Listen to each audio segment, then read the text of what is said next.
First పచ్చిశనగపప్పు వేసుకుని వేయించుకుందాం.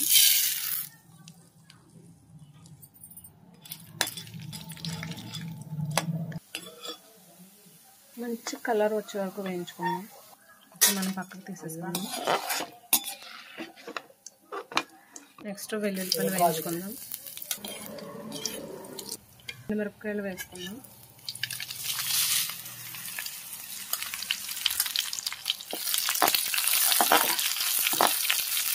జీలకర్ర కూడా వేసుకుందాం.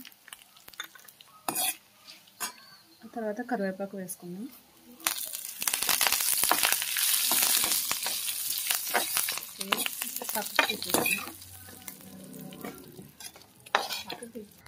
తర్వాత అల్లం ముక్కలు వేసుకుందాం.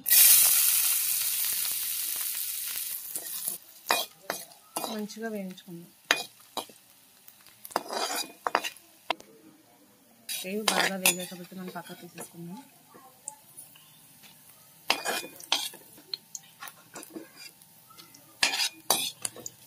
నెక్స్ట్ వచ్చేసి మనం కొత్తిమీర వేయించుకుందాం.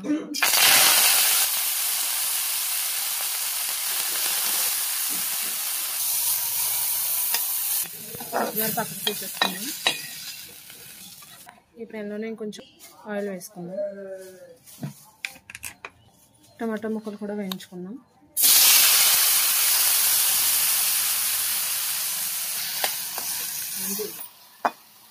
టమాటాలు బాగా మగ్గనివ్వాలి.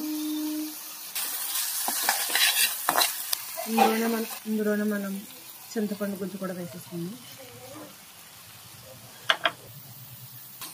ఇంకా బాగా మగ్గిపోయాయి కాబట్టి మనం స్టవ్ ఆఫ్ చేసుకుని మిక్సీ పట్టేసుకుందాం. ఓకే, ఫైనల్గా మనం ఉప్పు వేసుకుని మిక్సీ పట్టేసుకుందాం. ఫైనల్గా పచ్చడి అయితే రెడీ అయిపోయిందండి. కొత్తిమీర, అల్లం, టమాటా అలాగే పచ్చిశనగపప్పు పచ్చడి వేడివేడి అన్నంలో కలుపుకుని తింటే చాలా బాగుంటుంది. ఈ వీడియో కనుక మీకు నచ్చినట్టయితే లైక్ చేయండి, షేర్ చేయండి, సబ్స్క్రైబ్ చేయండి. Thanks for watching.